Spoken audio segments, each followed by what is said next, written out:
अक्सर बच्चे पूछ रहे हैं कि सर एमसीक्यू कैसा आएगा, तो मैंने सेक्शन ए जो आईसीएसई फिजिक्स का है इसको कवर करने का प्रयास यहाँ पर किया है कि सेक्शन ए में आपके दो पार्ट हो जाएंगे, एक एमसीक्यू आपका हो जाएगा और उसके साथ 6 मार्क्स का फिल इन द ब्लैंक्स है, और ए फिलअप के साथ साथ एक और पार्ट आपके पास जुड़ जाता है।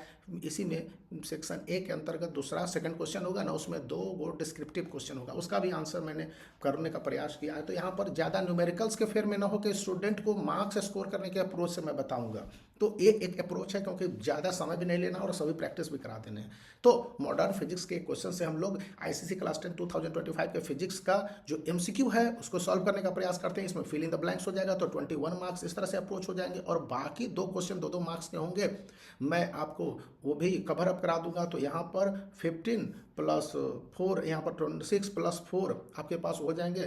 तो 25 मार्क्स को यहाँ पर मैंने पूरी तरह से कवर करने का एक प्रयास किया हुआ है। तो मॉडर्न फिजिक्स का एक क्वेश्चन है कि 1 electron volt equal to, 1 electron volt किसके इक्वल होता है। देखिए वोल्ट इक्वल है तो जूल में जाएगा इसका यूनिट।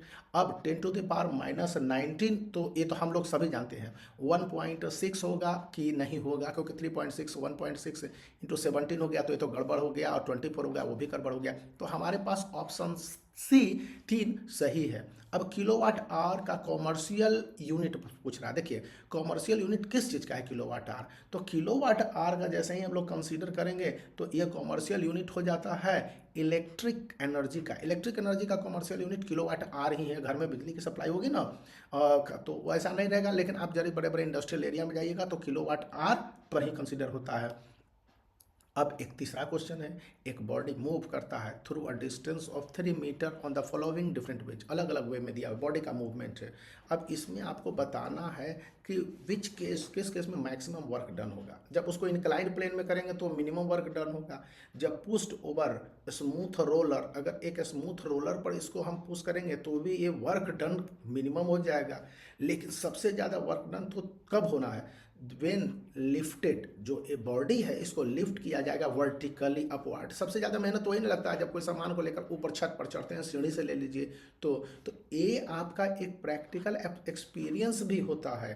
तो हम ऑप्शन 3 के साथ जाएंगे, सी का 3 हो गया। फिर क्वेश्चन नंबर डी एक है कि एक अपर सर्कुलर स्टोन है और एक हैंड फ्लोर ग्राइंडर है, हाथ से चक्की जो है आटा पीसने की मशीन है उसका, उसमें स्टोन लगे रहते हैं, वो उसका provided with a handle dash the rim. Rim मतलब उसके सेंटर से जहाँ से वो घूमता है वो कितना दूर होगा हैंडल।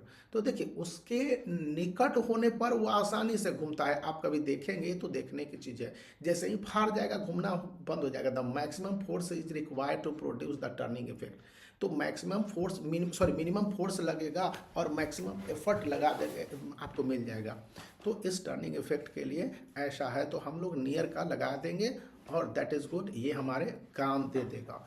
अब देख लीजिए ई, क्वेश्चन नंबर ई काफ़ी चैलेंजिंग आपके लिए है, क्योंकि इस तरह के डायग्राम बेस्ड क्वेश्चन रहेंगे ही रहेंगे, और जब ये डायग्राम बेस्ड क्वेश्चन रहेंगे तो आपको इसको देखना होगा। और ये काफ़ी ट्रिकी क्वेश्चन होता है, यहीं पर मैंने कहा ना कि चैलेंजिंग क्वेश्चन नहीं होता है। तो आपके पहले के वीडियो में तो एक यूनिफॉर्म मीटर स्केल है, इक्विलिब्रियम के पोजीशन में है, डायग्राम दिखला दिया गया है। अब calculate the weight of metre scale. तो मीटर स्केल के वेट पर निकालना है तो आप जो मैकेनिकल एडवांटेज का फार्मूला लगा देंगे लोड एंड एफर्ट के साथ। यहाँ पर सीधी सीधी बात है, देखिए फलक्रम यहाँ पर दिखला रहा है, फिर 5 सेंटीमीटर है, और यहाँ पर 40 GF का इसमें लग रहा है फोर्स, और यहाँ पर 100 सेंटीमीटर का ये स्केल है। जब मैकेनिकल एडवांटेज का आप फार्मूला लगाते हैं तो 50 GF निकल जाएगा बड़ी आसानी से, आप देख लीजिए। उसके बाद हम लोग एक एफ का कंडीशन बेस्ड क्वेश्चन देख लेते हैं। एक बॉल है जो कि ग्राउंड पर गिरता है। अब यहाँ पर एक पोजीशन ए है जहाँ पर पोटेंशियल एनर्जी 80 जूल है और कैनेटिक एनर्जी 0 है, ठीक है। फिर बॉल पॉइंट बी पर आया तो कैनेटिक एनर्जी 48 रहा, ठीक है। पोटेंशियल एनर्जी उसका आप खुद समझ रहे हैं क्या है, लेकिन ये सी पर आया तो ये 0 हो गया, ठीक है। तो 80 यहाँ पर पोटेंशियल एनर्जी 80 था और पोटेंशियल एनर्जी 0 हो गया। तो यह एक समय मैक्सिमम था और एक समय मिनिमम हो गया। एक समय कैनेटिक एनर्जी 0 था और बी पर कैनेटिक एनर्जी 48 जूल मैक्सिमम है। अब इसके आधार पर हम लोग 4 कंडीशन को देखते हैं। तो कंडीशन नंबर 1 कि आपका what will the kinetic energy of the ball when it hits the ground, जब ग्राउंड पर ये हिट करेगा तो इसका काइनेटिक एनर्जी कितना होगा। देख लीजिए, पोटेंशियल एनर्जी जीरो होगा, काइनेटिक एनर्जी कितना हो जाएगा, मैक्सिमम हो जाएगा। सिंपल सा फैक्ट है कि काइनेटिक एनर्जी मैक्सिमम होगा 80 जूल हो जाएगा। फिर what is the potential energy of the ball at B, जब वह बी पर होगा तो उसका बॉल, देखिए पर काइनेटिक एनर्जी 48 जूल है तो उसका पोटेंशियल एनर्जी कितना हो जाएगा। सिंपल सी बात है कि वो उसका काइनेटिक एनर्जी इस 32 जूल हो जाएगा। आप इसको फार्मूला हाफ mgh से निकाल सकते हैं और वहाँ पर आपको पता चल जाएगा कि किस तरह से काइनेटिक एनर्जी, चूंकि काइनेटिक यहाँ पर काइनेटिक एनर्जी घटा है बी पर, तो निसंदेह जो पोटेंशियल एनर्जी 80 से है वो कम होगा, क्योंकि लास्ट में आके उसको जीरो होना ही होना है। तो ये यहाँ पर है, बढ़ेगा ये इस कंडीशन में एकदम बढ़ जा रहा है, जो नहीं होगा। देखिए कॉमन सेंस से, और ये यहाँ पर देखिए 80 पोटेंशियल एनर्जी था तो यहाँ पर काइनेटिक एनर्जी जीरो था तो ये 48 हुआ। फिर यहाँ पर लास्ट में ये 80 जूल हो जाता है, तो ये सिंपल सी बात है कि ये हाफ से ज़्यादा बढ़ा है तो ये क्या होगा, हाफ से ज़्यादा घटेगा, और हाफ से ज़्यादा घटेगा तो 3.2 जूल भी नहीं घटेगा। कॉमन सेंस हम लगाते हैं, फिजिक्स कॉमन सेंस का भी नाम है, और हाफ से ज़्यादा में 56 में नहीं होगा, ये तो बहुत ज़्यादा है। तो हम लोग कभी कभी कॉमन सेंस लगाएंगे, एमसीक्यू को लेकर अगर इस तरह के कॉमन सेंस को नहीं लगाएंगे तो हर चीज़ को सॉल्यूशन से नहीं बनाया जाता। सीआईएससी वैसे भी ट्राई करती है कि स्टूडेंट उसके जाल में फंसे, तो आपको समय बचाना है, इसलिए कॉमन सेंस को भी अप्लाई करना है। अब देखिए कॉमन सेंस पर आधारित ही एक और क्वेश्चन है कि नेम द प्रिंसिपल और लॉ, कौन सा सिद्धांत यूज किया गया। तो सिंपल सी बात है, आप देख लीजिए कि law of conservation of energy का यूज किया जा रहा है, potential energy, kinetic energy, potential energy. अब हम कोई पर क्यों ध्यान देंगे, सिंपल सा आया, ट्रिक है, इसको यूज करना है। फिर आप देख लीजिए कि क्वेश्चन नंबर 4 है, एक बॉडी जो फॉल करता है एक हाइट से, जो हाइट को हम लोग h मान लिया, अब ये फॉल करता है और after it had fallen a height, आधा हाइट तक पहुंचा है, ये क्या रखेगा अपने साथ। देखिए अब यहाँ पर सिंपल सी बात है कि हाफ इसके पास पोटेंशियल और हाफ काइनेटिक एनर्जी होगा। अभी तो ऊपर वाला हमने पढ़ा है, देखिए क्वेश्चन नंबर 2 को जिस तरह से सॉल्व किया, तो हाफ पोटेंशियल और हाफ काइनेटिक एनर्जी होगा। ओके, इसमें हमको ज़्यादा लफड़ा पढ़ना ही नहीं, जब ये हाफ हो गया हम तो हाफ हाइट पर, तो यहाँ पर इसी तरह से हाफ पोटेंशियल और हाफ काइनेटिक एनर्जी, दिमाग यूज करना है मेरे बच्चों, जिस तरह से मैं एमसीक्यू आपको बता रहा हूँ कि किस तरह से आपको अप्रोच करने हैं। फिर क्वेश्चन नंबर 2 को ले लीजिए, कहता है कि कंडीशन ऑफ एक इक्विलिब्रियम के कंडीशन के बारे में है, कि पहला कंडीशन है कि पहला कंडीशन इसमें बता रहा है कि algebraic sum of the moment of all forces acting on the body, इस बॉडी पर जो एक्ट हो रहा है about the point of rotation should be zero, ये जीरो हो जाएगा। तो यहाँ अब एल्जेब्रिक सम आप बता रहे हैं कि जितने भी मोमेंट ऑफ द फोर्स के जितने भी मोमेंट हैं उसका जो एल्जेब्रिक सम है ये जीरो हो जाएगा। तो और about the point of rotation, जहाँ पर रोटेशन हो रहा होगा, यहाँ पर अगर रोटेशन हो रहा है तो सारे फोर्स जीरो थे, तो सही बात है। एक इक्विलिब्रियम की कंडीशन में ये बात 100% सही मानी गई है। Product of force and perpendicular distance between them, ये तो कुछ पता ही नहीं चलेगा हमको, ये और भी दोनों संभव ही नहीं है, और नन अबव तेज होगा नहीं। तो मैं ऑप्शन ए के साथ जाना चाहूँगा, क्योंकि ये हमको परफेक्ट लग रहा है। एमसीक्यू में आपको जो परफेक्ट आंसर लग रहा है इस पर भी ध्यान लगाएंगे। फिर क्वेश्चन है बी कि correct relationship between mechanical advantage MA, mechanical advantage, and velocity ratio VR and efficiency यहाँ पर दिया हुआ है। तो आपको इसको कैसे आप, तो ये तो एकदम आसान क्वेश्चन है मैकेनिक्स का, मशीन चैप्टर का। इसको आप देख लेते हैं कि मैकेनिकल एडवांटेज इक्वल्स आप इफिशियंसी और उसके बाद वेलोसिटी रेशियो से मल्टीप्लाई कर देंगे, ये निकल जाएगा। अब नीचे वाले क्वेश्चन में देखिए कि एक स्टोन है अपवर्ड वर्टिकल ऊपर फेंका गया। देखिए यहाँ पर हम लोग कुछ पार्ट ट्रिक से बनाएंगे, फिजिक्स ट्रिक का भी नाम है, क्योंकि 10th क्लास में हमारे पास टाइम बचाना है। और इस इन द डायग्राम व्हेन एक हाइट P पर पहुँचता है तो कौन सा ग्रेटेस्ट वैल्यू स्टोन का होगा। देखिए सिंपल सी बात है कि जब एक स्टोन है नीचे से ऊपर की ओर जा रहा है, और नीचे से ऊपर की ओर जा रहा है और एक जगह जाने के बाद वो रुक गया, तो उस कंडीशन में आपके पास इसका पोटेंशियल एनर्जी है वो उसका वैल्यू का which of the following is the greatest, और पोटेंशियल एनर्जी यहाँ पर सबसे ज़्यादा हो जाएगा। काइनेटिक एनर्जी इसका सबसे ज़्यादा होने की संभावना नहीं होगी, लेकिन पोटेंशियल एनर्जी जो होगा ना वो सबसे ज़्यादा, क्योंकि यहाँ पर जाके वो तो अंत में रुकेगा ही ना। तो ये इस अर्थ में हमारे पास इसका कैनेट पोटेंशियल एनर्जी को ही लेंगे। अब ऑप्शन नंबर हम लोग डी को देखते हैं कि एक बॉडी फ्रीली फॉल हो रहा है टुवर्ड द अर्थ, तो इसका टोटल एनर्जी क्या होगा। जब फ्रीली फॉल हो रहा तो एकदम फिजिक्स का रूल है कि रिमेन कांस्टेंट, फिजिक्स में कह देता है। अब एक कॉइन है प्लेस्ड किया गया है at the bottom of the beaker appears at rest, आपको लॉ ऑफ फ्लोटेशन के है ना, उसी से है। यहाँ पर 40 सेंटीमीटर है। इसका रिफ्रैक्टिव इंडेक्स आर आई दे रहा है 4/3। Find the depth of the water in the beaker. देखिए कितना आसान क्वेश्चन है कि आपको डेप्थ पूछा जा रहा है। देखिए 4 सेंटीमीटर है और 4 इंटू 3 हो जाएगा, यानी कि सिंपल बात है 16 सेंटीमीटर यहाँ पर आ जाएगा। देख लीजिए आपके पास क्या दिया गया है, रिफ्रैक्टिव इंडेक्स वाटर का 4.3 एंड ये रेंज कितना है 4 सेंटीमीटर है। तो यहाँ पर आपको अच्छी तरह से देख लेंगे, आप बना के देख लीजिए इसको, आपको सिंपल सी बात है 4 इंटू 4 मल्टीप्लाई हो जाता है और यहाँ पर 16 सेंटीमीटर हो जाएगा। तो आपको ये देख लेने हैं। फिर एक पुली से संबंधित क्वेश्चन है। पुली से संबंधित क्वेश्चन है कि डायग्राम दे दिया गया है और आपके पास बोलेगा टेंशन इधर है, फिर एक टेंशन यहाँ पर है, फिर एक टेंशन यहाँ पर है और अंत में ये लीवर है। तो ये पूरे सिस्टम को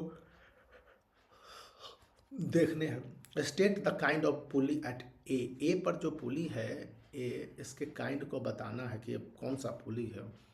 तो अब आप हमको बताइए कि ये कैसा पुली है। सिंपल सी बात है कि ये मूवेबल पुली है। अगर मूवेबल पुली है तब ना टेंशन को भी शिफ्ट कर रहा है। अगर मूवेबल पुली ना होता तो ये टेंशन को शिफ्ट करता क्या, नहीं शिफ्ट करता।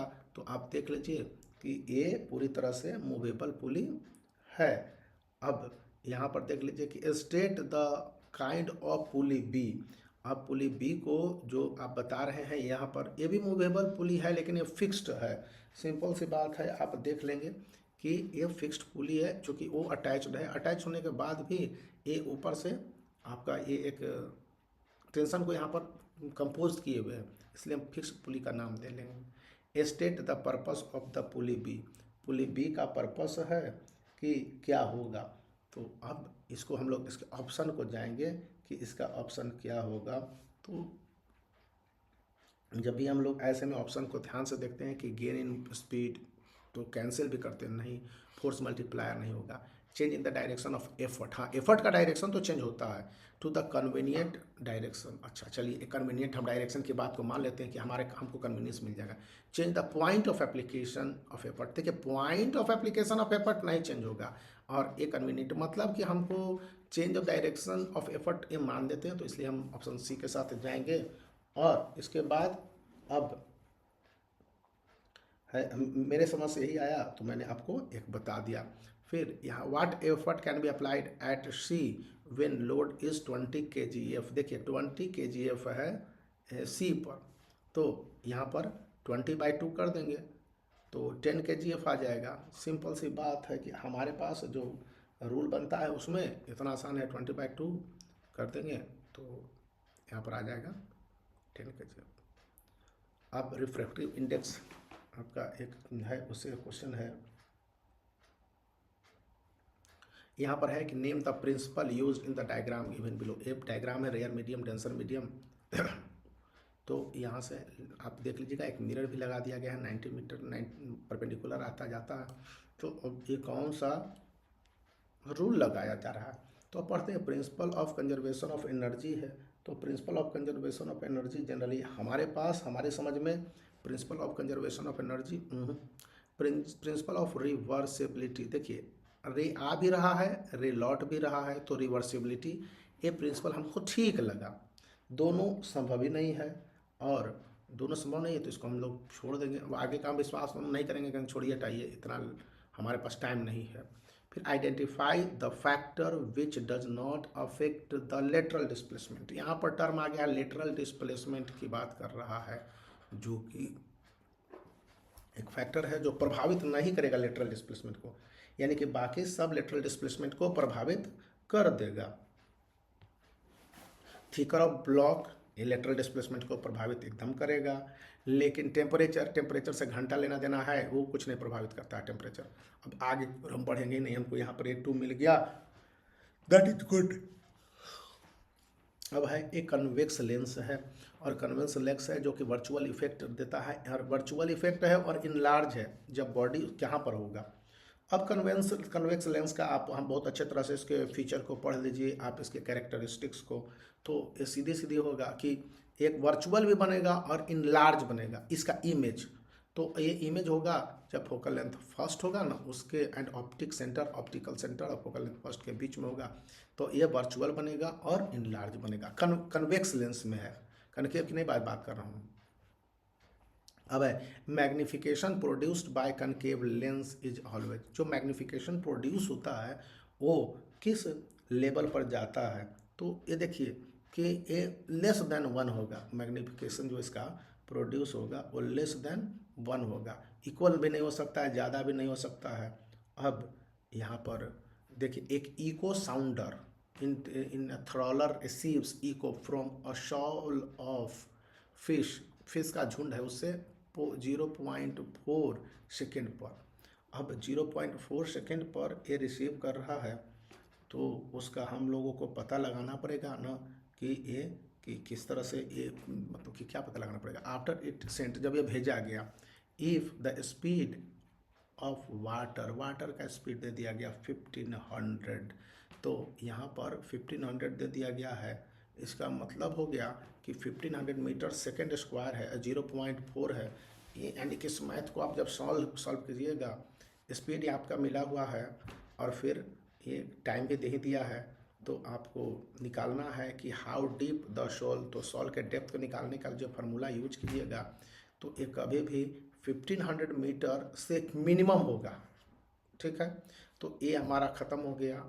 फिर ए और यहाँ पर और अच्छा 1500 मीटर से बहुत ज़्यादा मिनिमम होता है, जो हम ट्रिक पार्ट हम लोग सोच पाते हैं, क्योंकि ये इको साउंडर है और 0.4 है, 0.4 यानी 4 × 100 हो जाएगा। तो यहाँ पर जब हम देखेंगे मीटर पर सेकंड स्क्वायर है, तो इसको उड़ा दीजिए, कट करिए, और कट करेंगे तो हम लोग देखेंगे 2 3, तो मेरे विचार से ये ऑप्शन सही होना चाहिए, देख लीजिए, क्योंकि एकदम मिनिमम नहीं होता है इसको बनाने में।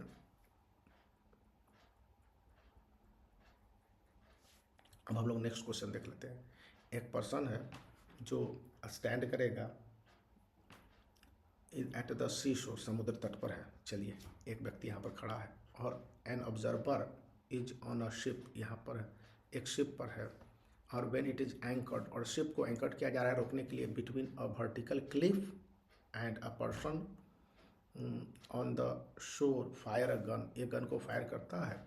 तो the person on the ship hears 2 sound, 2 sound सुनता है। एक यहाँ पर इको का फिर साउंड आ गया, एक 2 सेकेंड के बाद, एक 3 सेकेंड के बाद। After seeing the smoke of the gun fire, if the speed of the sound का स्पीड बता रहा है is 320 metre per second square. अब साउंड का स्पीड आपका 3 मीटर पर सेकेंड स्क्वायर है, तो ये 2 मिनट बाद सुनेगा, तो करीब करीब दुगना हो जाएगा।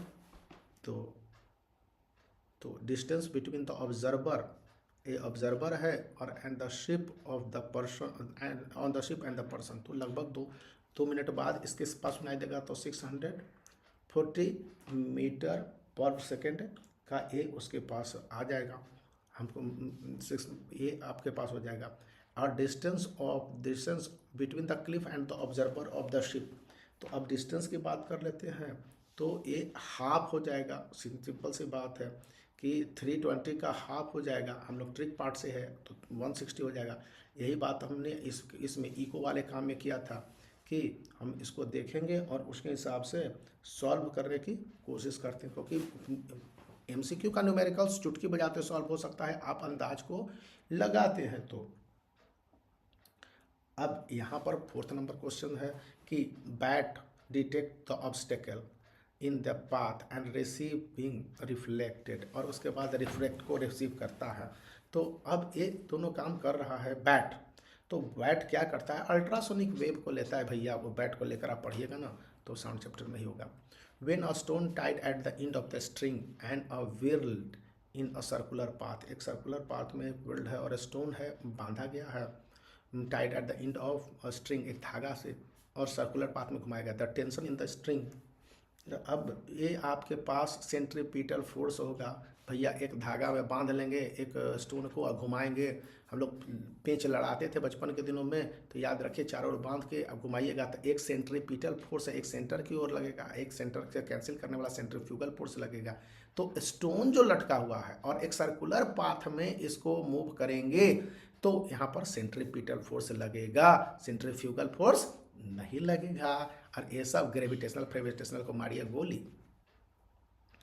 अब यहाँ पर a ray of light is incident, light आ रहा है फेस ऑफ इक्विलेटरल प्रिज्म। अब प्रिज्म इक्विलेटरल है, वेरी गुड, इक्विलेटरल ट्रायंगल है तो इक्विलेटरल प्रिज्म आप उससे कंपेयर कर सकते हैं, और इस पर 90 डिग्री का वो पर 90 डिग्री पर आ रहा है। The ray get totally reflected, पूरी तरह से रे रिफ्लेक्ट हो गया। ओ माई गॉड, ये तो रिफ्लेक्ट कर रहा है बच्चे। On the second refracting face, और दूसरे रिफ्रैक्टिंग फेस पर ये चला जा रहा है, तो दूसरे रिफ्रैक्टिंग फेस पर चला जा रहा है तो द टोटल डेविएशन, जो बदलाव हुआ पूरी तरह से, जिसको हम लोग पूर्ण आंतरिक परिवर्तन भी कहते हैं, produced in the path of the रे के पाथ में जो हुआ वो कितना हो जाएगा, 90 आएगा, तो वो चला जाएगा। और फिर सेकंड रिफ्रैक्टिंग रेस तो 90 का 90 होगा नहीं, इससे कम कभी होने का सवाल नहीं है, इससे दुगना भी होने का सवाल नहीं है, तो 120 डिग्री ही होगा। हम लोग जब बनाइएगा ना रिफ्रैक्शन का क्वेश्चन आंसर, तो होगा कि वो 90 पर आएगा, तो वो सेकंड रिफ्रैक्टिंग यहाँ पर कराएगा the ray get totally reflected on the second refracting force. तो सेकंड रिफ्रैक्टिंग फोर्स होने का मतलब ही है कि वो वही 90 पर 90 जाएगा नहीं, इससे कम होगा नहीं। और यहाँ पर पूछ रहा है कि टोटल डेविएशन, तो जब हम देखेंगे कि टोटल डेविएशन है तो ये, और ये तो टोटल डेविएशन का मतलब 180 होगा ही नहीं, तो 120 होगा। देखिए अंदाज थोड़ा सा होता है, एक्सपीरियंस डज मैटर, आपको एक्सपीरियंस के साथ सभी कुछ मिल जाएंगे। अब डी क्वेश्चन को देखते हैं। एक इल्यूमिनेटेड चमक रहा है बॉडी और उसको एक डिस्टेंस पर 20 सेंटीमीटर पर प्लेस किया गया है from converging lens, converging lens है और लेंस बिटवीन, टोटल लेंथ है 15 सेंटीमीटर। देखिए इसको भी बनाएंगे हम लोग, तो इमेज जो ऑब्टेन होगा वो स्क्रीन पर वो कैसा होगा, ये सब तो डेटा झूठ मूठ में दे दिया है कन्फ्यूजन करने के लिए। कहता है कि कन्वर्जिंग लेंस है और इसका फोकल लेंथ है और इल्यूमिनेटेड ऑब्जेक्ट है जो कि एक डिस्टेंस ऑफ 20 सेंटीमीटर पर प्लेस किया गया है। कॉमन सेंस को ज़रा सा यूज करते हैं हम लोग, तो कॉमन सेंस को यूज करेंगे तो ये अपराइट बनेगा। अपराइट कहाँ से होगा भैया, मैग्नीफाइड होगा, ये सही है, मैग्नीफाइड तो जरूर हो जाएगा कन्वर्जिंग लेंस है तो, फिर अपराइट नहीं होगा, हाँ इन्वर्टेड हो जाएगा, ये तो एकदम इन्वर्टेड हो जाएगा, और मैग्नीफाइड भी हो जाएगा। ओके ओके, तो यहाँ पर हम लोग इस फार्मूला को लगा देंगे, तो हमको उस पर जाके मैथ बनाने के बजाय हम लोग जो उसका कैरेक्टरिस्टिक फीचर को पकड़ते हैं। फिजिक्स ऑनलाइन पढ़ाना बड़ा मुश्किल होता है, ऑफलाइन में बड़ा इंटरेस्ट लगता है, लेकिन ऑनलाइन पढ़ाने में ना बहुत बोझ टाइप का लगता है, और बिना फिगर का हमको आता ही नहीं लाइव करने की, किस तरह से आप लोग लाइव करते हैं, बहुत सारे यूट्यूबर लाइव करते हैं, आज तक मैं सीख नहीं पाया बुढ़ापा में। खैर चलिए अब हम लोग ई बनाते हैं और उसके बाद देखते हैं कि क्या होगा। तो एक ऑब्जर्व करता है डायग्राम और आंसर करना है क्वेश्चंस को। देख लीजिए यहाँ पर ये डायग्राम हम लोग एल डैश है, यहाँ पर वो ऑप्टिक सेंटर है और ऑप्टिक सेंटर डैश है, ठीक है। यहाँ पर एक ऑब्जेक्ट प्लेस्ड है, तो अब हम लोग देखते हैं कि name L and L dash, simple. बताइए आप लोग के नेम क्या होगा। देखिए ये एक कन्वेक्स लेंस है, कैसे कन्वेक्स लेंस है, देखिए ऑब्जेक्ट यहाँ से आके वो L dash and O dash के बीच में ये फॉल रे आ रहा है, इसका मतलब है कि ये छोटा बना रहा है, तो ये कन्वेक्स लेंस होगा। State the nature and the image formed, अब ये भी आप बता ही दीजिए कि इस इमेज होगा, ये रियल इमेज बनेगा, इन्वर्टेड बनेगा, उल्टा बनेगा, एंड मैग्नीफाइड हो जाएगा, ठीक है। तो यहाँ पर जो इसका इमेज है वो इसी तरह से बनेगा कि रियल होगा, उल्टा होगा, इन्वर्ट कर जाएगा और मैग्नीफाई कर जाएगा। फिर state the position of the image, अब पोजीशन ऑफ द इमेज आपके पास सिंपल सी परफेक्ट है कि ये कहाँ पर जाके मिलेगा, ये कोई पता चल रहा है, ये तो इन्फिनिटिव पर है होगा, क्योंकि इसका कोई और छोर हमको नहीं मिलता है, तो इन्फिनिटिव ले लेंगे। फिर आपके पास जो लास्ट क्वेश्चन है, name the device way in which action of lens is used, तो कौन सा डिवाइस मिलेगा, तो ये कॉलीमेटर होता है, स्पेक्ट्रोमीटर का कॉलीमेटर होता है, जहाँ पर कि आप इस तरह से देख सकते हैं। मैग्नीफाइंग ग्लास भी नहीं होगा, स्लाइडर भी नहीं होगा, कैमरा में भी इस तरह का हम लोग नहीं यूज करते। हम लोग ने काटा है कि किसको किस में नहीं यूज कर सकते हैं। एक कॉलीमेटर होगा, तो अक्सर इस तरह से भी आप एमसीक्यू बना सकते हैं और उसका आप अप्रोच ले सकते हैं कि किस तरह से बनाना और इसको सॉल्व करना है।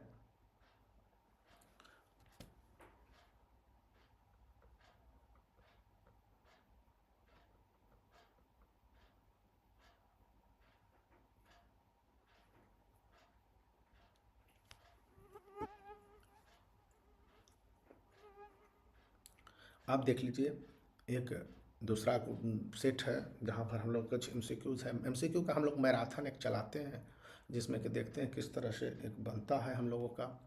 एक रे ऑफ लाइट है, ठीक, मान लिया रे ऑफ लाइट तो होना है ना, वो पास करता है ग्लास से। गिलास में पानी होना चाहिए, हमको ये मान के चला गया गिलास शीशा का गिलास है और गिलास एयर में जा रहा है, ठीक है। अभी तक ये पानी होने का जिक्र नहीं किया है। द एंगल ऑफ रिफ्रैक्शन, तो करा के गिलास से एयर में जा रहा है, तो एंगल ऑफ रिफ्रैक्शन बड़ा होगा कि छोटा होगा, सीधी सी बात है। जब ग्लास से एयर में जाएगा तो फ्री होगा, तो फ्री होगा तो ग्रेटर होगा than angle of incidence. Angles of incidence छोटा होगा और एंगल ऑफ रिफ्रैक्शन बड़ा होगा ग्लास से, और मतलब कि डेंसर से रेयर मीडियम में जा रहा है। अब एक फेनोमेना, एक घटना घट रही है, एक फेनोमेना या जो घटना घट रही है, ये to which a ray of light deviate, जहाँ पर रे ऑफ लाइट डेविएट कर रहा है अपने पाथ को, while travelling from one optical medium, एक ऑप्टिकल मीडियम से दूसरे ऑप्टिकल मीडियम की ओर। एक ऑप्टिकल मीडियम से दूसरे ऑप्टिकल मीडियम की ओर जैसे ही जाएगा तो आप इसको रिफ्रैक्शन कहते हैं। डेंसर से रेयर, रेयर से denser, lighter, heavier, whatever optical medium का चेंजिंग है, हम देखते हैं। और इस घटना को, इस तरह के इंसिडेंस को हम लोग क्या कहेंगे? कहता है which of the following colour light has the least speed in glass prism. आपके पास ग्लास प्रिज्म में तो वो तो आपको वेबग्योर वाला आप रूल पढ़े ही हैं, तो सबसे कम होगा वायलेट का वेबग्योर। तो इसको हम लोग मान लेते हैं भाई, थोड़ा सा याद रखने की भी कोशिश है, बेसिक रूल तो हम लोग इतना याद भी रखते हैं। चूज द इनकरेक्ट स्टेटमेंट, यहाँ पर इनकरेक्ट को निकाल देना है with respect to the affecting the refractive index. Refractive index को अफेक्ट करने वाला फैक्टर को लेकर हम लोगों को इनकरेक्ट स्टेटमेंट को देखना है। पहला नेचर ऑफ मीडियम, ना ये सब गड़बड़ सड़बड़ है। टेम्परेचर, ये भी हमने काट दिया क्योंकि ये सब सही होते हैं भैया, ये यहाँ पर इनकरेक्ट के कंडीशन में करा है, तो हम इसलिए इनकरेक्ट के कंडीशन में हम देख रहे हैं, क्योंकि जो अफेक्ट करेगा रिफ्रैक्टिव आर आई को, तो आर आई को अफेक्ट करने के लिए जो फैक्टर्स हैं, तो ये तो करते हैं आर आई को अफेक्ट ना भैया। अब यहाँ पर एंगल ऑफ इंसिडेंस देखिए, अब एंगल ऑफ इंसिडेंस ये क्यों अफेक्ट करेगा, इसको ना अफेक्ट करेगा, तो ये तो इनकरेक्ट हो गया। तो हमारे पास ए वाला ऑप्शन है ना, जो कि हम इसको लेकर टिक कर देंगे। फिर रिफ्रैक्टिव इंडेक्स 1.33 है, speed of light in water. तो स्पीड ऑफ लाइट, ये इतना कॉमन क्वेश्चन है, ये तो पूरी तरह से डायरेक्ट क्वेश्चन आपको दे दिया गया है कि स्पीड ऑफ लाइट, आप इसको याद रखे हुए हैं 2.25 × 10⁸ metre per second square. Refractive index हमको ले क्या लेना देना है, कुछ हमको मतलब ही नहीं है। अब इफ का आपको 4 क्वेश्चन बनाने हैं, मैंने कहा है ना कि आपको पहले एमसीक्यू और फिल इन द ब्लैंक्स दोनों इसमें कवर हो जाएंगे। तो एक कहता है एक ऑब्जेक्ट है, वो प्लेस किया गया है at a distance from concave lens के फोकल लेंथ से 15 सेंटीमीटर है, ठीक, 15 सेंटीमीटर प्लेस कर दिया गया, हम मान लिया। अब तो कहता है पोजीशन ऑफ ऑब्जेक्ट क्या हो जाएगा, ठीक, अब पोजीशन ऑफ ऑब्जेक्ट हो जाएगा।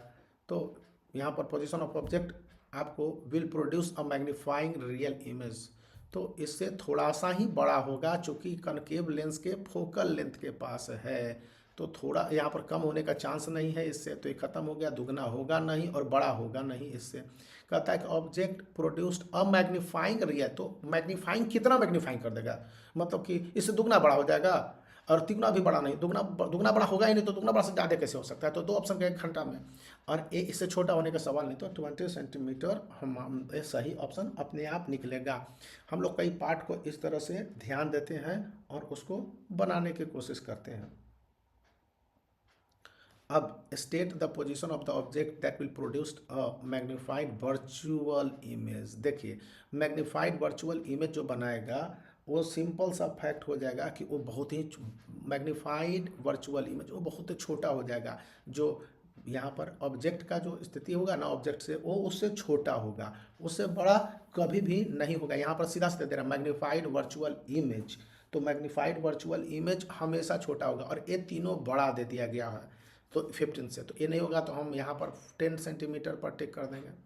याद रखना है कि मैं फीचर को पकड़ रहा हूँ और उसके बाद से बना रहा हूँ, और लगा मैथ बनाने तब तो गया काम से, मेरा टाइम हमको बचत करना है। आईसीएसई बोर्ड के फिजिक्स के पेपर 2025 वाले क्लासरूम में हमारा क्या अप्रोच होगा एमसीक्यू को लेकर, सबसे ज़्यादा इंपॉर्टेंट यही है। हम आपको बार बार चिल्ला रहे हैं, तो मेरा कहने का मतलब कुछ समझिए और उस हिसाब से वर्क कीजिए, नहीं तो फिर दिक्कत होनी है। आप बाकी आपकी मर्जी, आपके टीचर बताए हैं, पढ़ाए हैं, तो सब तो बड़े विद्वान लोग हैं, हम तो उतना विद्वान है नहीं, हम तो सिर्फ जो पाठ हमने अपने गुरु जी से पढ़ा आपको बता रहे हैं। इसलिए एफ का 3 है कि देख लीजिए। अब ये कह रहा है कि state the position of the object. Object का पोजीशन क्या होगा? Will produce a diminished. अब देखिए यहाँ पर है डिमिनिस्ड करेगा, तो डिमिनिस्ड करेगा तो वो छोटा होगा नहीं, ठीक है, वो बड़ा होगा।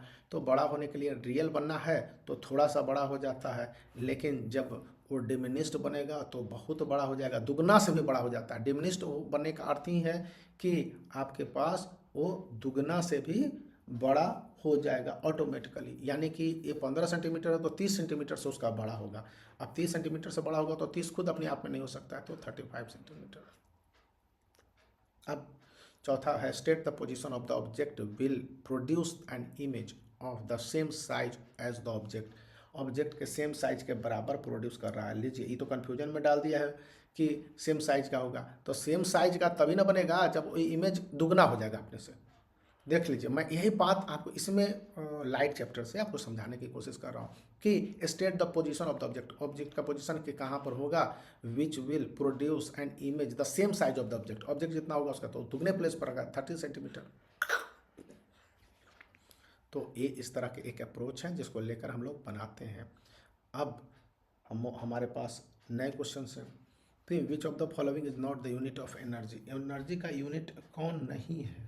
तो एनर्जी का यूनिट भी बहुत सारा है, इसका मतलब कौन नहीं है, इसका मतलब कि बहुत सारे हैं। तो अब इसको हम लोग थोड़ा सा देख लेते हैं कि कौन सा नहीं है। तो जूल तो एनर्जी है, कहा है ना, किलोवाट आवर कॉमर्शियल है, एकदम है। हॉर्स पावर, भाग तरीके से हॉर्स पावर मशीन के जो है कितने हॉर्स पावर का होता है, इंजन और रेलवे इंजन का, इलेक्ट्रिक वोल्ट, ये तो होते हैं, तो इसको हम लोग क्यों ले लें, ये सब होते हैं यूनिट। नहीं, यूनिट में हॉर्स पावर नहीं यूनिट है। अब एक फिगर दिया गया है, फिगर को देख लीजिए। एक आदमी पुश कर रहा है लोड को एक इंक्लाइंड प्लेन पर। ठीक है, पुश करो भैया। तो मैकेनिकल एडवांटेज का फार्मूला निकाल लीजिए और उसको रखिए। तो जब वर्क जो है, जब इंक्लाइंड प्लेन पर धक्का मार यहाँ पर लग रहा है, तो ये पॉजिटिव एक बनेगा, जो कि वर्क डन पॉजिटिव होगा, क्योंकि वर्क डन हो रहा है। यहाँ से हम लोग रिजल्ट लेंगे ना, तो यहाँ पर 90 डिग्री बनेगा। तो ये तो ऑब्जेक्ट जो यहाँ था और ऑब्जेक्ट यहाँ गया, तो इसके बीच में एक डिस्प्लेसमेंट तो हुआ ना। तो डिस्प्लेसमेंट का मतलब कि वर्क डन हुआ। Work is equal to F S cos theta का थ्योरी है। थीटा यहाँ पर है कि 90 डिग्री, 0 डिग्री कुछ तो है, 0 और 90 डिग्री के बीच में लाई कर रहा है, तो ये पूरा 0 भी नहीं होगा। और जब नहीं होगा तो फोर्स आपके पास, फोर्स कुछ लगा ही रहा है और कुछ डिस्प्लेसमेंट हो ही रहा है। तो इस कंडीशन में हम लोग जो यूज करते हैं कि पॉजिटिव,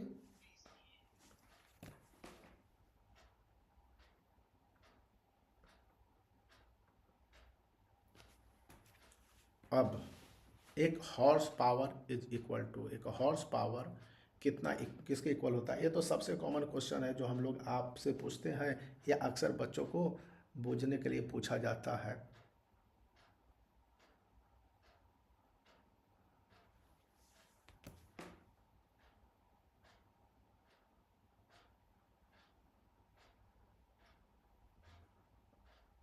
मैं रुक गया कि कभी कभी मैं भी कंफ्यूज हो जाता हूँ। इस समय रात के 3 बजे वीडियो को रिकॉर्ड कर रहा हूँ, तो थोड़ा सा परेशानी मेरी है। अब ये बीस्ट मोड कह रहा है भाई, हम अकेले रूम में करना पड़ता है। अच्छा चलिए हॉर्स पावर को देख लेते हैं। सी है 764 वाट हो जाएगा यहाँ पर, सॉरी 746 वाट हो जाएगा, ये नहीं होगा 746 वाट। डॉट वाला डॉट कहाँ से आ जाएगा? कई बार मशीन काम नहीं करता है, वो भी परेशानी है। अ कपल कॉन्स्टिट्यूएंट्स रखता है, क्या क्या चीज़ मिला के रखता है। वे कपल है, तो ये कपल नहीं बोलेंगे, कपिल है। तो इसके लिए मेरा इंग्लिश प्रोनाउंसिएशन उतना बहुत अच्छा नहीं है। इसमें एक pair of equal and opposite forces, चलिए इक्वल फोर्सेज होते हैं इसमें और अपोजिट भी होते हैं, ये भी हमको एक्सेप्टेबल है कि इक्वल होंगे और अपोजिट होंगे।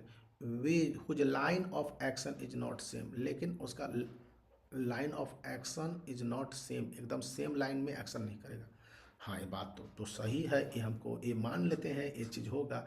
अ pair of equal and opposite whose line of action is same, ना लाइन ऑफ एक्शन सेम नहीं होता भैया, ये तो गड़बड़ा बोले हो। ये वाला ए अभी तक हमको सही लग रहा है। अ pair of equal and like forces, like forces हमको समझ में नहीं आया कि लाइक फोर्सेज काहे लगेगा, line of action not same. और a pair of equal and like forces whose line of action are same, like forces आ गया, हमको यही पर गड़बड़ हो गया। ए के साथ चले जाइए डी में। अब ई है two bodies of equal weight are kept at height of H, चलिए एक हाइट पर रखा गया है और एंड 1.5 एच, एक हाइट एच है और 1.5 एच है रिस्पेक्टिवली। तो रेशियो निकालना है, यहाँ पर पी ई निकालना है, इसका पी ई निकाल लीजिए, इसका पी ई। और एक है एक पर और एक है एक से ज़्यादा, यानी कि 1.5 गुना पर बचा हुआ है, यानी कि 2:3 के रेशियो में चला आएगा। 2:3 के रेशियो में अगर हम इसको एक लेते हैं तो यहाँ पर 1.5 है, तो यहाँ पर चला जाएगा 10 हो जाएगा। तो सॉरी यहाँ पर हम इसको सॉल्व कर रहे हैं कि यहाँ पर 1/h होगा और 1.5h है।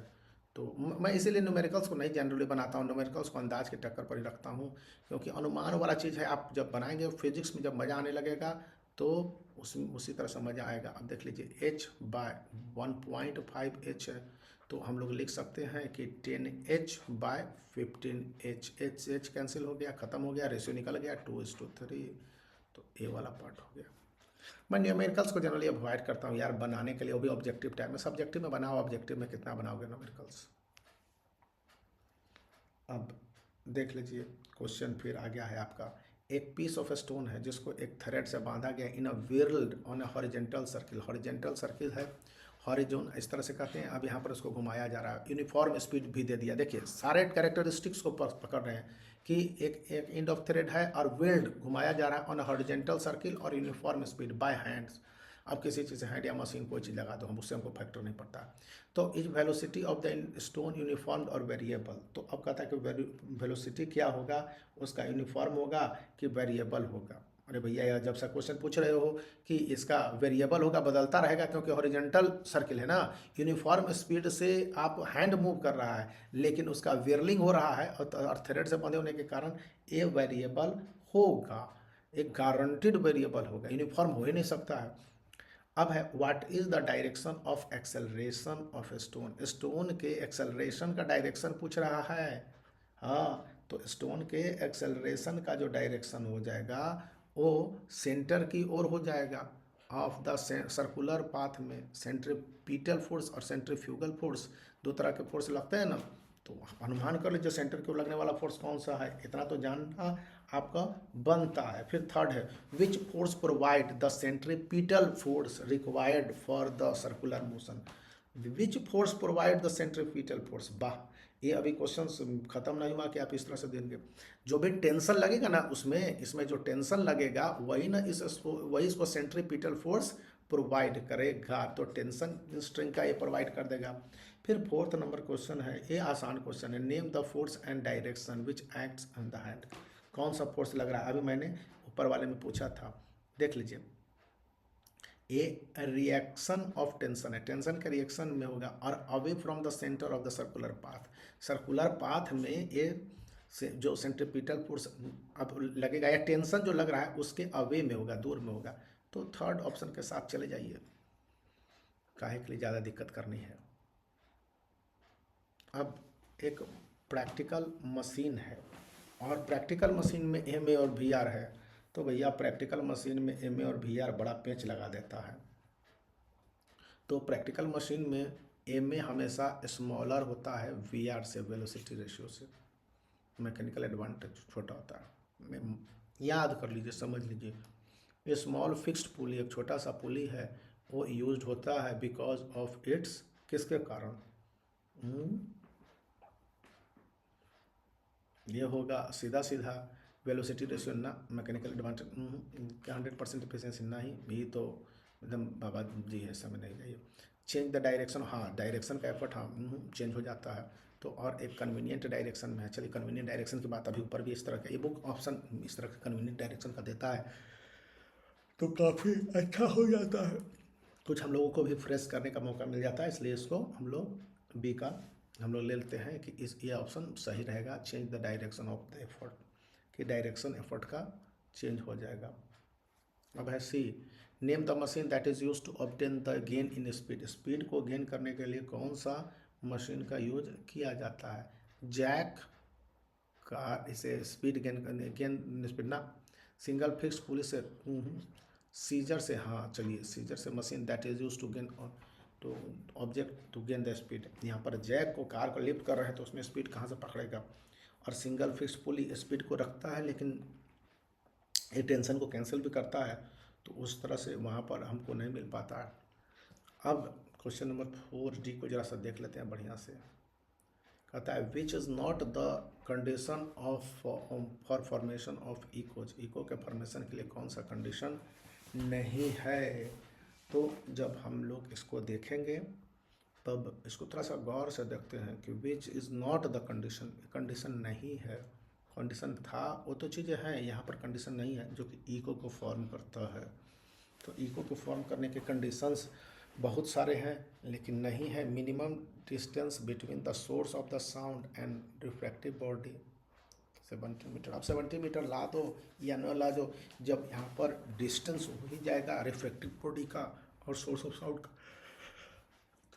यह इको को प्रोड्यूस करेगा। लेकिन यहाँ पर there should not be any obstacle present in the path of sound. अब साउंड के पाथ में अगर कोई ऑब्स्टेकल ना होगा तो इको का फॉर्मेशन ही नहीं होगा। तो ये वाला आपका ऑप्शन सही अभी लग रहा है। बाकी तो अब देखते हैं wavelength of sound, wavelength of sound less than the refractive body, तब तो रिफ्रैक्शन आ गया तो हो ही जाएगा echo. The intensity of the sound should be sufficient after the refraction, फिर इको हो ही गया, रिफ्रैक्शन आ गया, इको हो गया, साउंड को लेकर तो 2 के साथ चाहिए। इसलिए मैं कभी कभी कहता हूँ कि इस तरह के क्वेश्चन का आंसर भी काफ़ी इंसान को सोच के बना लेना चाहिए। अब है एक चाइल्ड एक इको हियर करता है, एक क्लिफ है 4 सेंटीमीटर, देखिए इसको अंदाज से हम लोग बनाएंगे 4 सेंटीमीटर, और the sound is produced from the cracker, the disturbance of the cliff and the sound is dash 320 metre per second square है, 4 सेकेंड है। तो सिंपल सी बात हो गया कि देखिए the distance of the cliff and the sound कितना होगा डिस्टेंस, जब 4 सेकंड बाद साउंड प्रोड्यूस हो जाएगा, यानी कि 2 सेकंड आने में 2 सेकंड जाने में 4 सेकंड हुआ ना, तो 2 सेकंड से मल्टीप्लाई कर दीजिए तो जो आंसर आ जाता है 2 सेकंड तो 640 मीटर हो गया, यही हो जाएगा। क्योंकि एक चाइल्ड हियर करता है eco from a cliff 4 second after the pistol sound crack, pistol sound crack होता है तो साउंड वहाँ पर जाएगा, टकराएगा, फिर आएगा, यानी कि 2 सेकंड जाने में 2 सेकंड आने में हम मान के चल रहे थे, तो ये ऐसा होगा। देखिए बहुत सारा क्वेश्चंस अंदाज पर भी बन रहा है और ये अंदाज पर बनने के अपने अपने तरीके हैं। राइट करना है correct answer for each of the following. Human ear can provide sound ringing from, human ear है जो साउंड को प्रोड्यूस करता है, जो रिंगिंग कर रहा है। अब ह्यूमन ईयर कितना सुन सकता है, 20 से 20 हर्ट्ज तक, 20 से लेकर 20,000 हर्ट्ज तक एन है भैया, तो हम लोग रेंज इसी को कहते हैं। तो इसके साथ आप चले जाइए, इसमें कौन सी बड़ी बात है कि इसका आपको जाना चाहिए। फिर कहता है एक पर्सन है, फिर एक वर्टिकल क्लिफ पर है 640 मीटर है, 640 metre away nearest cliff shouted, वो चिल्लाता है। वो हर्ट करता है इको को 4 सेकेंड के बाद and 4 second and the second echo 3 second के बाद। ठीक है, पहला तो है 4 सेकेंड और फिर दूसरा है इको है 3 सेकेंड, यानी 1 सेकेंड का डिस्टेंस है। चलिए, तो find the speaker speed of the sound of year का साउंड निकालना है। थोड़ा अच्छा क्वेश्चन है, इसको आप कैसे अप्रोच करेंगे हमको ज़रा सा बताइए। देखिए, इसका पहला तो है कि वो 4 सेकंड बाद पहला सुनता है, अभी इसी तरह नहीं हो, 2 सेकंड जाने में 2 सेकंड आने में, मतलब कि आधा, तो वहाँ पर इसका आधा हो जाएगा। आधा में भी आधा हो तो 5 का दे दीजिए, हाफ हो जाएगा 320 मीटर पर सेकंड स्क्वायर। उतना मेरे पास टाइम थोड़ा रहेगा कि एक स्टूडेंट रहूँगा तो बनाने के लिए बाय फास्ट बनो। लेकिन मैं एक चीज़ और बता देता हूँ कि इस तरह से आप इसका बी पार्ट नहीं बना लेंगे, नहीं तो मैं भी फेरा में फंस जाऊँगा कि आप इस तरह से अंदाज के आधार पर बना लेंगे, क्योंकि ये ट्रिक पार्ट आप पढ़ेंगे। आप लोग IIT की तैयारी करते हैं, आप लोग बहुत तेज़ बच्चे हैं, तो आप लोग बना ही लेते हैं, समझ ही लेते हैं।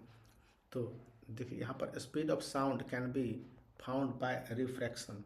अब स्पीड ऑफ साउंड आपको निकालने के लिए तो तरीका ये तो आपके पास v बराबर 1 लैम्डा, v को सिर्फ लैम्डा है यार, ये कैसे नहीं बनता है।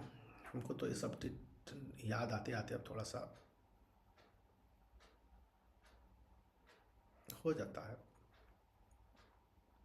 अब एक माइक्रोफोन है, कन्वर्ट करता है। माइक्रोफोन किसको करता है? माइक्रोफोन इलेक्ट्रिकल एनर्जी को साउंड एनर्जी में, electrical microphone in ordinary telephone, microwave energy को साउंड एनर्जी में, मोबाइल फोन में। भाई माइक्रोफोन है तो साउंड एनर्जी को हाँ साउंड एनर्जी ठीक है, बोलते ना माइक्रोफोन में जी कि hello hello how are you बोल रहे हैं ना, तो मैकेनिकल एनर्जी एक स्टूडियो सिस्टम में। ये भैया हमको भी नहीं समझ में आया कि स्टूडियो में कहाँ से सुनाई देगा, तो स्टूडियो में नहीं, तो हमको साउंड एनर्जी को ये कन्वर्ट करता है इनटू इलेक्ट्रिकल एनर्जी में, मशीन में जाता है ना, और फिर उसके बाद जहाँ पर जाता है वो रिसीव करता है। जैसे नेताजी आके भाषण वाषण देते हैं ना, सभी नेताजी जितने भी लीडर हैं, आप प्रोमिनेंट लीडर भी हैं, तो ये आप डी में A4 के साथ चले जाइए, ए सही आपका होगा। अब है कि एक कार एक्सेलरेटेड है एक लेबल्ड रोड पर, बढ़िया से लेबल किया गया है, और अटेन करता है वेलोसिटी 3 टाइम्स, 3 गुना हो गया। चलिए वेलोसिटी इसका 3 गुना हो गया, और फिर इनिशियल वेलोसिटी उसका 0 था, अब 3 गुना हो गया, तो द पोटेंशियल एनर्जी तो 3 गुना हो गया, तो पोटेंशियल एनर्जी इसका क्या हो गया? पोटेंशियल एनर्जी इसका कोई चेंज नहीं होगा। थोड़े ऑब्जेक्ट है जो कि जिसका पोटेंशियल एनर्जी चेंज हो रहा है, कुछ ना चेंज होगा। अरे सब अब ऑप्शन नहीं देखना है, एक बार पोटेंशियल एनर्जी नहीं चेंज होने का बात मैंने कर दिया तो कर दिया। Girl is carrying a school bag, 3 kg है मास, पीठ पर उठा रही है, 200 मीटर और लेबल रोड है, हम लोग पकड़ रहे हैं। तो value of gram 10 metre second square, numerical बना लीजिए इस न्यूमेरिकल को। तो work done W = Fs cos theta है, फार्मूला लगा लीजिए, ग्रेविटेशनल फोर्स वहाँ पर अप्लाइड हो रहा है, तो ये लगा लीजिए, इसका बन जाएगा कि अब है work done by the girl against the gravitational force, बना लीजिए। अब यहाँ पर थीटा में 0 हो गया, तो ये कहाँ से वर्क डन हुआ? हमको कोई वर्क डन लग ही नहीं रहा है। लेकिन अब आप लोग आप क्या क्या कह दीजिए, कोई मार देगा इतना जूल इतना जूल इतना जूल, अरे जूल तो सही यूनिट है, लेकिन ये कॉस थीटा में थीटा 0, क्योंकि ग्रेविटेशनल फोर्स के अगेंस्ट में है, इसलिए तो कहा कि W = Fs cos थीटा लगा लीजिए। समझ में आया कि ना समझ में आया? समझिए, समझने का एक खेल है कि देखिए किस तरह से फंसाने वाला है। MCQ the most easiest form है, और आप इसको जितना आसानी से कर लेंगे। अब देखिए पावर ऑफ कनकेव लेंस, ये डायोप्टर में दे दिया, जब पावर दे दिया तो लेंस का द फोकल लेंथ हो जाएगा, इसका कम हो जाएगा, फोकल लेंथ एकदम कम हो जाएगा डायोप्टर में, तो देखिए माइनस ही में रहेगा डायोप्टर वाला, तो ये प्लस वाला ये दोनों पार्ट चला गया मेरा, और माइनस ही में कम होगा तो एकदम कम नहीं होगा ना, तो ये वाला पार्ट इसके नियरेस्ट में नहीं जाएगा, ये वाले पार्ट पर हम चल जाएंगे यहाँ पर। तो आप निकाल के देख लीजिए फार्मूला से, यही होना चाहिए, क्योंकि प्लस में जाने का अलग 2 ऑप्शन हो गया, इन दोनों में है, और 8 सेंटीमीटर थोड़ा सा कम हुआ कर, कनकेव लेंस है, कनकेव लेंस में बहुत ज़्यादा मतलब कि कम, एक न्यूमेरिकल वैल्यू बहुत कम हो जाएगा, रहेगा माइनस ही। अभी डायग्राम दे दिया गया है, अभी डायग्राम इतना आपको एग्जामिनेशन हॉल में जो डायग्राम आप देखिएगा, तो उसके बाद आपका क्या सब उपाय होने हैं ये आपको समझने की कोशिश करनी है। ये डायग्राम है जो नीचे दिया गया है और रे ऑफ लाइट पी क्यू है। अब पी क्यू खोजते हैं भैया, यहाँ पर पी है, यहाँ पर क्यू है और ये इस पर बना रहा है 90 डिग्री का। चलिए ठीक है। और इंसिडेंट नॉर्मल, अच्छा चलिए नॉर्मली पर है on the face of A B. चलिए आ गया एन इक्विलेटरल ग्लास प्रिज्म। देखिए क्वेश्चन को कैसे कंफ्यूजन कर रहा है और कितना आसान आंसर होता है। मैं सिर्फ इसको यही बताता हूँ कि एमसीक्यू कितना आसान रहता है, लेकिन कितना कॉम्प्लिकेट करके दे देगा आईसीएसई और सीआईएसई बोर्ड। और 2025 में यही कन्फ्यूजन को मैं दूर करने के लिए एक वीडियो बनाया था कि इजी या डिफ़िकल्ट। मैंने इजी थोड़े लिखा था, सबसे पहले कहा था ना कि ये इजी होता है और आप डिफ़िकल्ट को देख लीजिए। मैं टीचर हूँ, टीचर का काम होता है सही ढंग से क्वेश्चन के आंसर को आसान तरीके से बताना। तो यहाँ पर आप देख लीजिए। अब take the angle of glass, critical angle जो 42 है, यहाँ पर critical angle of glass 42 degree है। अब 42 डिग्री है, ये सारा इधर 60 डिग्री है, 60 डिग्री यानी इक्विलेटरल प्रिज्म है, ग्लास प्रिज्म है। तो इक्विलेटरल ग्लास प्रिज्म है। तो अब आपको देना है what is the angle of incidence at A B. A B पर एंगल ऑफ इंसिडेंस क्या होने जा रहे हैं। चलिए ये आप बता दीजिए कि जो ए बी पर यहाँ पर आपको दिख रहा है कि 90 डिग्री बना रहा है, तो क्रिटिकल एंगल 42 डिग्री। अभी तो क्रिटिकल एंगल से कुछ लेना देना नहीं है। What is the angle of incidence at face. Angle of incidence क्या है, 90 डिग्री यहाँ पर तो दिखाई देता है और वो सीधे एंटर कर जा रहा है इसमें। तो इसका एंगल ऑफ इंसिडेंस क्या हो जाएगा, तो एंगल ऑफ इंसिडेंस इसका 0 हो जाएगा,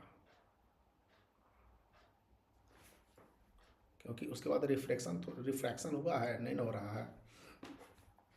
अब कहता है कि angle of incident at face A C. A C पर कितना हो जाएगा, ए एंड सी पर देख लीजिए। यहाँ पर ए दिखला रहा है 30 डिग्री में, ये दिखला रहा है 60 डिग्री में, और फिर यहाँ पर है, देखिए गौर से देख के बताइए आप हमको। तो यहाँ पर ये जो है ए वाला पार्ट अगर हम इस तरह से नॉर्मल ले लेंगे तो ए 60 डिग्री हो जाएगा, ठीक है। क्योंकि यहाँ पर अगर एंगल ऑफ इंसिडेंस हम 90 डिग्री ले लेते हैं तो ये तो आया और इंटर कर गया, यानी कि रिफ्लेक्शन नहीं हुआ। इंसिडेंस है तो रिफ्लेक्शन भी होना चाहिए था ना, तो नहीं होना, इसी के कारण से हमने 0 लिया। नहीं तो 90 डिग्री हम लोग ले लेते, लेकिन अधिकतर स्टूडेंट यहाँ पर एक काम करेंगे गलती, क्यों 90 डिग्री मान लेंगे और उनकी गलती हो जाएगी। इसीलिए मैं इस क्वेश्चन को अभी तक इसी रूप में बना रहा था, देख लीजिए। अब यहाँ पर करा कि the name the phenomena which the ray of light suffer at the surface A B. A B के पास कौन सा फेनोमेना हो रहा है, देख लीजिए। यहाँ से इंसिडेंट रे आ रहा है और यहाँ पर 90 डिग्री से क्यू पर बना रहा है, तो आपको कौन सा फेनोमेना हो रहा है। सिंपल सी बात और सिंपल सा फैक्ट, ये रिफ्रैक्शन ए बी पर होने वाला, चूँकि एक मीडियम से दूसरे मीडियम में जाना है तो रिफ्रैक्शन हो रहा है। और कौन सा फेनोमेना होगा, name the phenomena of ray of light which suffer at surface A C. A C पर ये कौन सा है, ये वाला पार्ट पर देख लीजिए।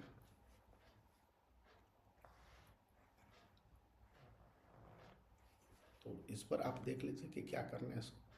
तो इस पर आप ए सी पर देख के हमको बता दीजिए। यह है कि आया अंदर और उसके बाद ये फिर 90 डिग्री में निकल जा रहा है, तो ये टोटल इंटरनल रिफ्रैक्शन होता है।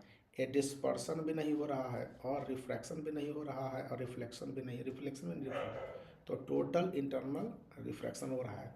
तो अभी तक मैंने करीब करीब 80 से 100 MCQ किए हैं, तो आप इसको देख लीजिए, फिर हम आगे भी करते हैं। यदि आपको पसंद आता है तो वीडियो को लाइक कर दीजिए, चैनल को शेयर कर दीजिए, सब